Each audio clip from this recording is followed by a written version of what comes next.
শীত এলেই বাজার ভরে যায় এক বিশেষ সবজিতে। এই সবজির নাম বাঁধাকপি। শীতের সবচেয়ে জনপ্রিয় ও সাশ্রয়ী সবজি।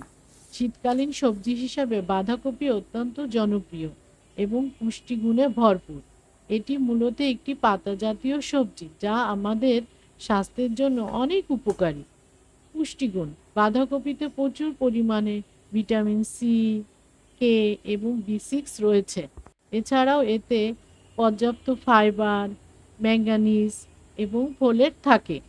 নিয়মিত বাঁধাকপি খেলে পেট পরিষ্কার থাকে, ওজন নিয়ন্ত্রণে থাকে এবং শরীর ডিটক্স হয়।